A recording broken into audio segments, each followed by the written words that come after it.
Pasa a vosotros, hermanos. Pueden tomar su lugar. Desde el principio me dijeron también que fuera una predicación breve. De hecho, va a ser una introducción a lo que vamos a ver el día de mañana, a la inquietud que surgió en ustedes acerca del consejo pastoral, que no se ha explicado. Este tema ya lo expuse con nuestros hermanos de aviación civil. Y bueno, pues para que no digan también ustedes como por allá y acá no sé, vamos a exponer este tema también. Y no es con el propósito, hermanos, que quede claro, de decir que está mal un pastor o denostar a un solo pastor. Lo hacemos con el propósito de edificarnos en lo que es la palabra de Dios, porque la inquietud surgió en ustedes, que querían conocer de dónde se deriva este concepto. Y vamos a ver ahorita en la introducción lo que es en el Antiguo Testamento y en el día de mañana cómo esto se ve reflejado en lo que es la iglesia primitiva, la iglesia del primer siglo. Y mañana también podrán hacer preguntas. Esto les puede servir para que vayan reflexionando en lo que es pues la palabra de nuestro Dios. Elegí a Moisés por una razón, hermanos. Si ustedes leen en el capítulo, porque es más que nada la introducción a un estudio, el 34 de Deuteronomio, el versículo 16 dice, perdón, es el 10,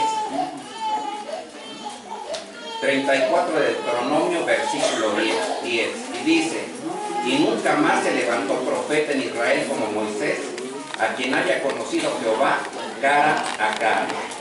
Moisés era una persona, no era una persona común y corriente. Moisés era una persona elegida por nuestro Dios,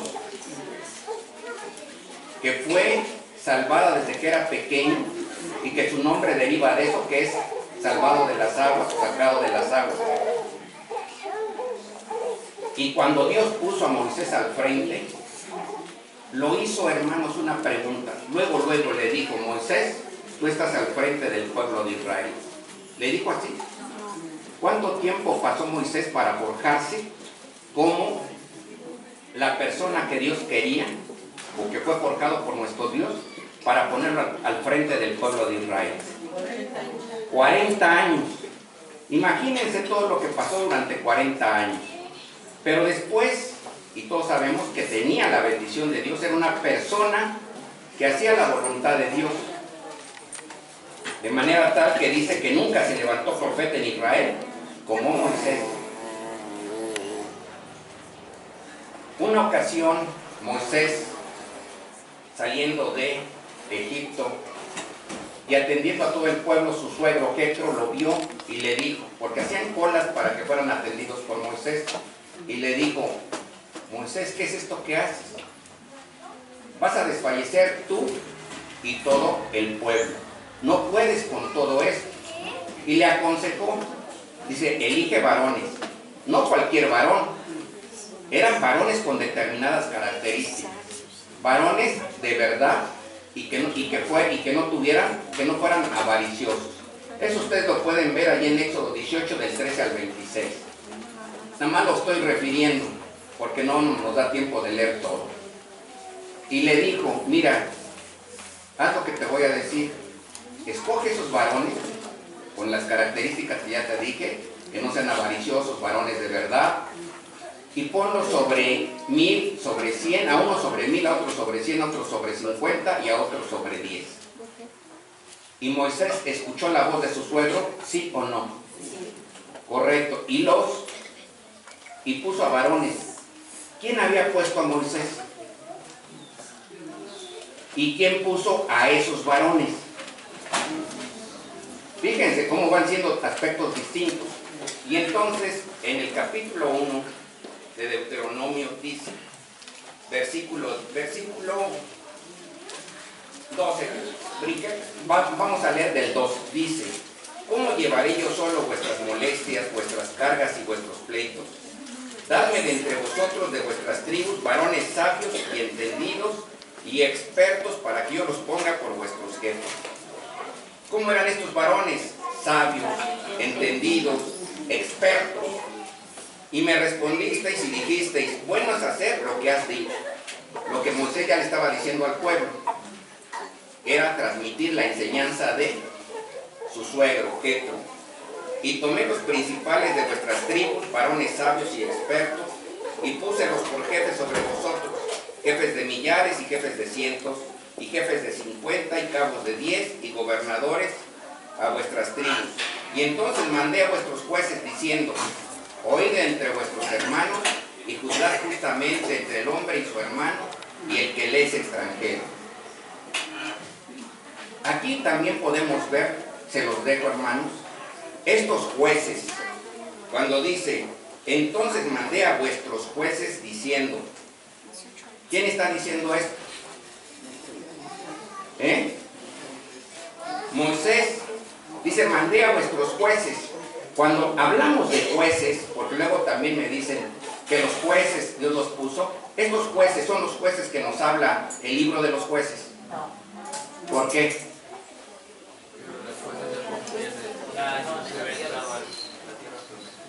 Todavía, porque hasta después de Josué se establecieron los jueces entendidos, no como el que hace justicia, sino el juez como un caudillo que los libertaba, porque en algunas partes de la escritura dice como el Salvador. Eran personas que los libertaban del sometimiento al que estaban sujetos de otras naciones. Y estos jueces se está refiriendo a los que hacen juicio, que es cosa distinta. Entonces, después de esto, cuando allí en lo que, el consejo que le daba Jetro a Moisés, le dice, estos que vas a escoger, que pondrás sobre 1000, 100, 50 y sobre 10, delégales o dales los asuntos pequeños, los más sencillos, y los más difíciles, resuélvelos tú. ¿Y qué hizo Moisés? ¿Lo hizo así? ¿Sí o no? Correcto, así lo hizo. Pero después, cuando ya estaban y que caía, ya estaban en el desierto y que caía maná del cielo, y después el pueblo, pues ya no se sentía a gusto y quería y demandaba, ¿cómo se llama? Carne. Y de Moisés, a pesar de que ya nada más ya había delegado funciones, todavía le dice a nuestro Dios lo siguiente, Números capítulo 11.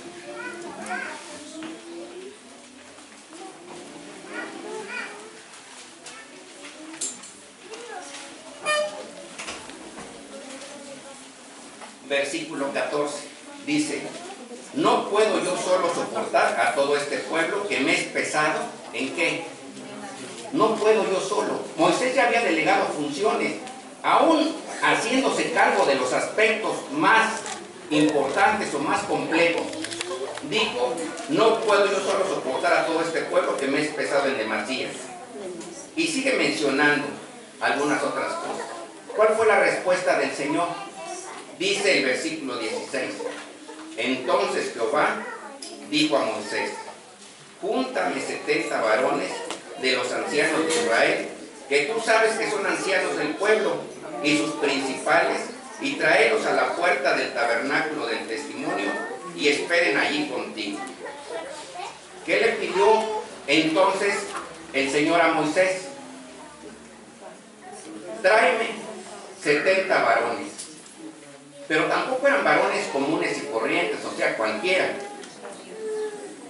Varones de los ancianos de Israel, que tú sabes que son ancianos del pueblo. ¿Y qué más? Sus principales. Y luego dice el 17, y yo descenderé y hablaré allí contigo, y tomaré del espíritu que está en ti, y pondré en ellos, y llevarán contigo la carga del pueblo, y no la llevarás, ¿qué cosa? ¿Eran necesarios? ¿Alguien puede negar que Moisés no tenía el poder de Dios? ¿Que el Espíritu de Dios estaba en Moisés? ¿Alguien puede decir lo contrario? ¿Y por qué primero, por consejo, puso a más personas sobre 1000, sobre 100, sobre 50 y sobre 10? Y ya teniendo él que resolver los asuntos más pequeños, todavía le dice al Señor, no puedo con toda la carga, me es pesada en demasía. Y el Señor le dice, júntame 70 varones y yo pondré en ellos de tu espíritu y ellos llevarán la carga contigo. Ahora bien,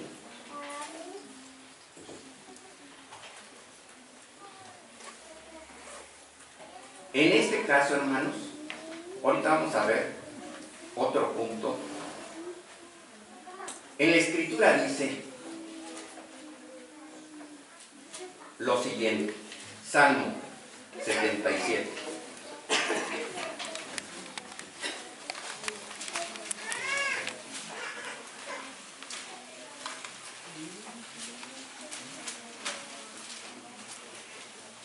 En el versículo 20, el último versículo, dice, condujiste a tu pueblo como ovejas. ¿Quién condujo al pueblo como ovejas? No. Ahí dice, condujiste a tu pueblo como ovejas.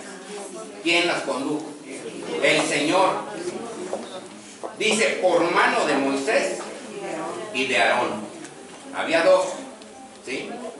Pero en otra parte de las Escrituras, ustedes vean lo siguiente. En Isaías 63.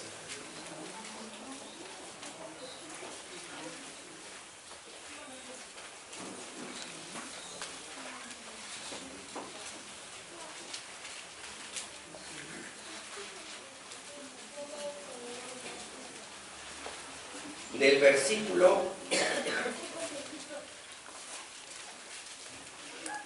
el versículo 11, ustedes pueden leer acerca de los versículos anteriores para que puedan ir entendiéndolo más claro. Dice, yo les dije del versículo, ¿qué, hermanos? 11. Empero acordóse de los días antiguos de Moisés y de su pueblo, diciendo, ¿dónde está el que los hizo subir de la mar con el pastor de su rebaño? ¿Dónde el que puso en medio de él su Espíritu Santo?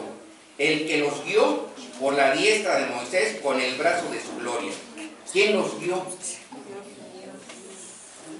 ¿Por medio de quién? Correcto. El que rompió las aguas delante de ellos, haciéndose así nombre perpetuo. ¿Quién se hizo nombre perpetuo? Que rompió las aguas, o sea, no era cualquier cosa. Pasaron en seco el mar rojo. Dios, el que los condujo por los abismos, como un caballo por el desierto, que sin que tropezaran. Ahí está el 14. El Espíritu de Jehová los pastoreó como a una bestia que desciende al valle, así pastoreaste a tu pueblo para hacerte nombre glorioso. Y para que ustedes confirmen que es Dios el de nombre perpetuo, el 16 dice, tú empero eres nuestro Padre, si bien Abraham nos ignora e Israel no nos conoce, tú, oh Jehová, eres nuestro Padre, nuestro Redentor, perpetuo es, ¿qué cosa? Es nuestro Dios. Pero aquí quiero que vean tres aspectos. En el libro de Números vimos que se nombraron 70 varones, ¿sí? Y dice el Señor que ellos iban a llevar la carga con Moisés, ¿sí o no? Después vimos en el Salmo que dice que quien los pastoreó, ¿quién fue? ¿Por mano de quién o por medio de quién? De Moisés y Aarón. Eso excluye a los 70 varones. Y en este último, que es Isaías, y que habla nada más de Moisés, excluye a Aarón. Están todos. Lo que hacen es referencia sobre algunos aspectos concretos que están mencionando las Sagradas Escrituras. Pero también, para que vean otro aspecto, hermanos, cómo es cuando Moisés muere, ¿quién asume la dirección? Josué capítulo 1.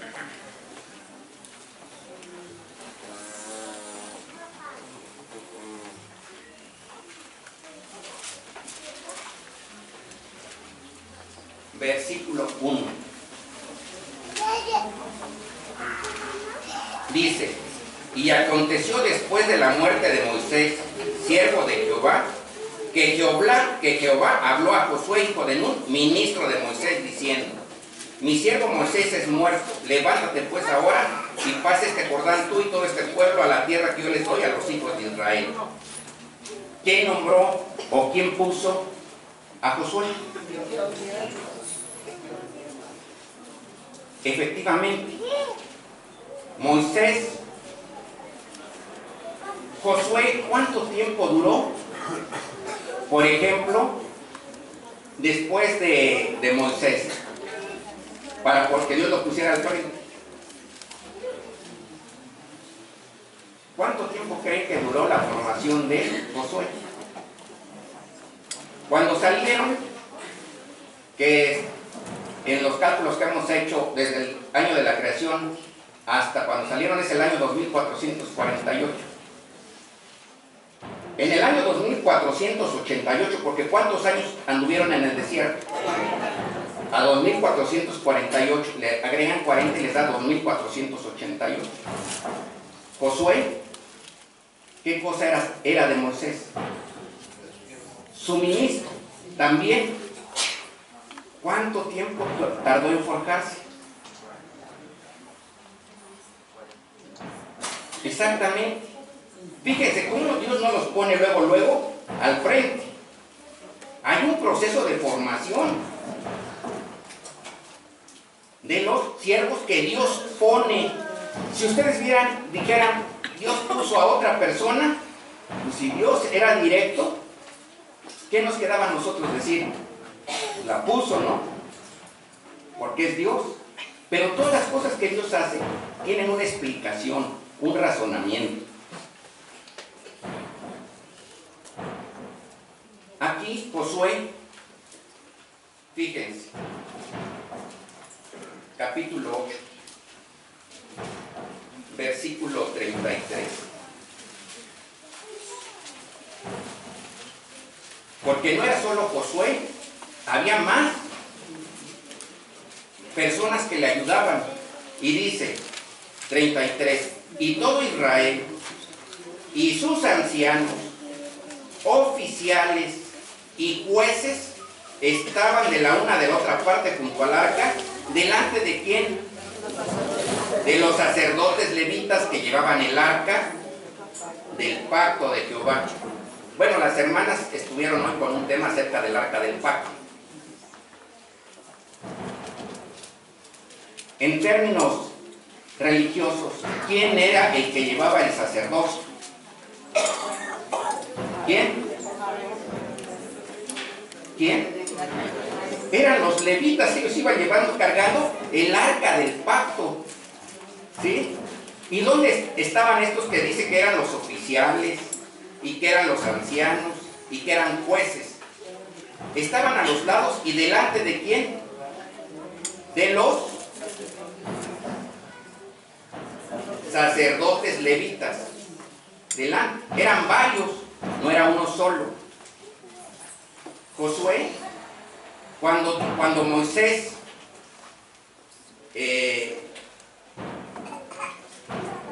lo deja, más bien no fue, Dios fue el que lo puso a Josué. Fíjese lo que hizo. El capítulo 34 de Deuteronomio, versículo 9, dice: y Josué, hijo de Nun, fue lleno de espíritu de sabiduría, porque Moisés había puesto sus manos sobre él. Y los hijos de Israel le obedecieron e hicieron como Jehová mandó a Moisés. ¿Qué hizo Moisés?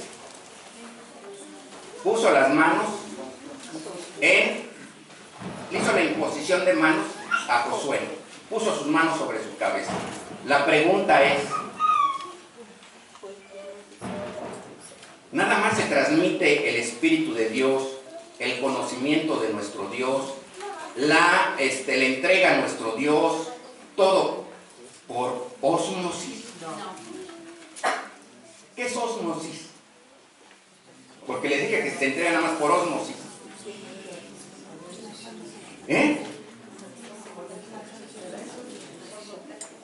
Nada más así, por la pura imposición de las manos. Ponga a alguien de ustedes las manos en alguien y a ver si se transmite hacia el conocimiento. la abnegación y el trabajo delante de nuestro Dios. Este era un mecanismo, ¿mande? Exactamente, era que estaba transmitiendo del Espíritu de nuestro Dios a Josué, pero Josué tenía determinadas características.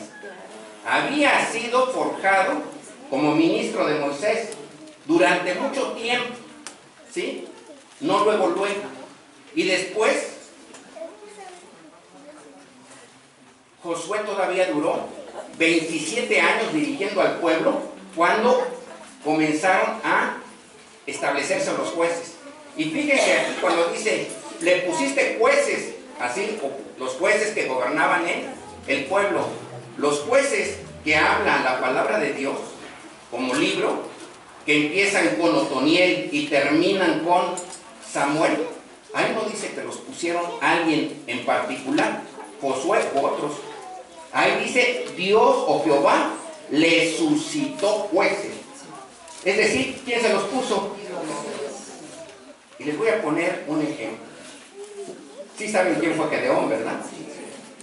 Saben que el hijo de Gedeón, Abimelech,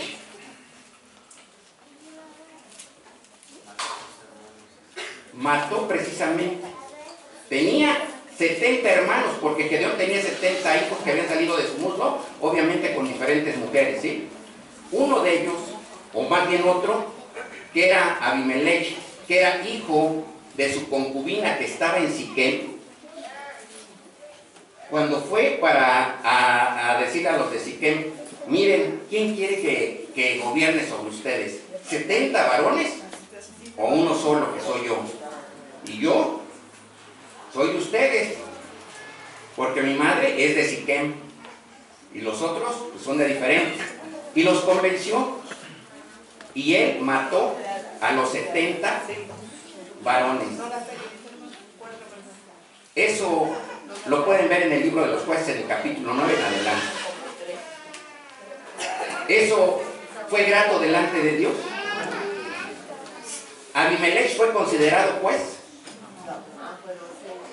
Él estuvo 3 años dirigiendo. Se entiende que no es considerado como juez porque Dios no lo puso. Él usurpó el lugar, convenciendo a los demás. Pero aquí todavía tenemos nada más otro punto, hermanos, porque tenemos que terminar temprano. Con esto no estoy diciendo que los que tengan, que no es válido tener un pastor. Hermanos, dentro de la iglesia, no en cada iglesia a veces hay un pastor. ¿Sí o no? Yo no estoy diciendo lo contrario. Tampoco estoy diciendo, hermanos, que lo contrario a lo que dice la Escritura. La Escritura dice, la mies es mucha y los obreros ¿qué? Qué bueno fuera que en todas las congregaciones hubiera un grupo de ministros o ministerios que atendiera las necesidades de la iglesia. Pero lo cierto es que no se da de esa manera, al menos ahorita en nuestro país. A lo mejor en otros, a lo mejor sí. En nuestro país no. Es muy difícil tener a un grupo. A Dios gracias, en este lugar se tiene a varios miembros del ministerio. Pero no siempre, en todos lados se suscita así. Entonces, para que vean, yo no estoy denostando, ni poniendo en tela de juicio nada. Como tampoco, y esto me vi precisado a exponerlo, porque muchos sí dicen, ustedes vieron en la reunión ministerial, al final se pone como, se lee una parte de la Biblia, como si uno estuviera tergiversando la palabra de Dios, y dice, otra doctrina sea anatema delante de Dios. Bueno, para que vean cómo no es, así como lo vamos a explicar, o lo estoy explicando aquí, lo vamos a ver cómo se manifestaba en la iglesia del primer siglo, qué es lo que dice la palabra de Dios. Pero hay una parte que vimos en la escuela sabática y que dice de la siguiente manera, en Proverbios. Pueden ver Proverbios 11, 14, 15, 22 y 24, 6.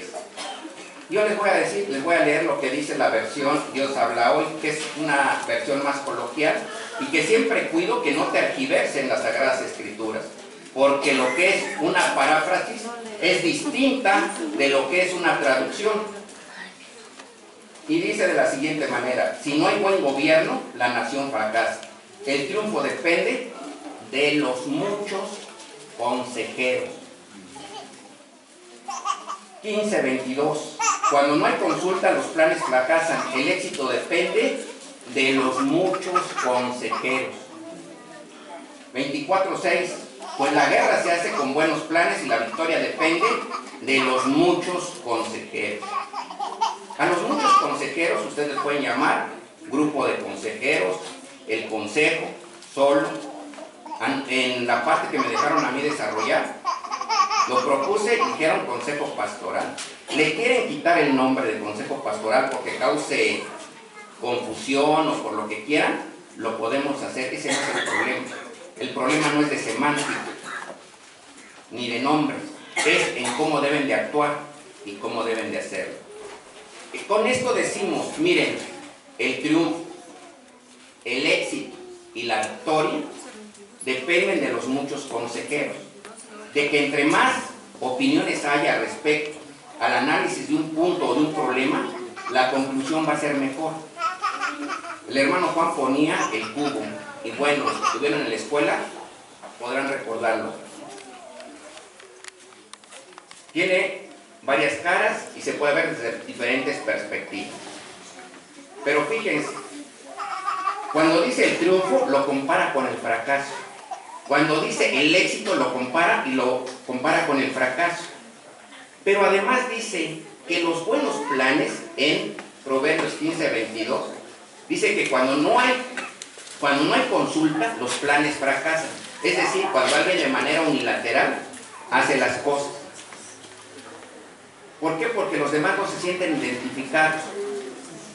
Pero no solamente es porque dice en Proverbios 24, 6 que la guerra se hace con buenos planes.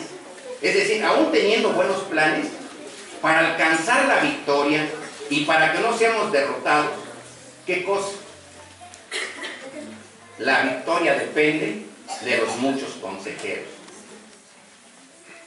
Y el último, Eclesiastés, porque nada más iba a dar algunos, una referencia nada más. Eclesiastés 4.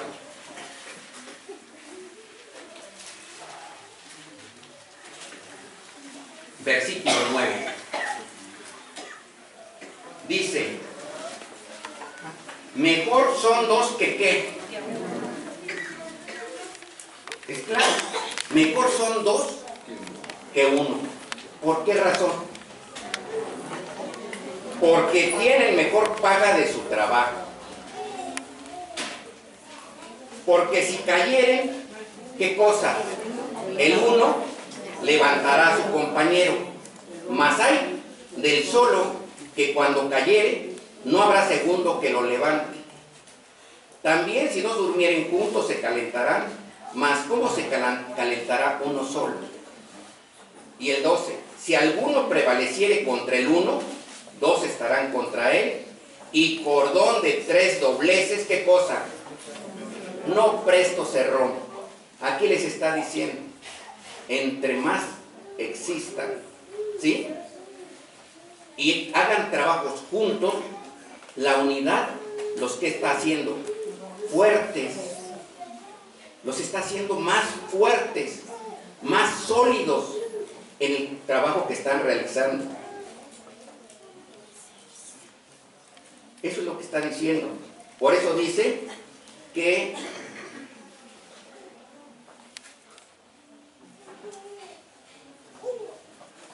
el cordón de 3 dobleces no presto se rompe.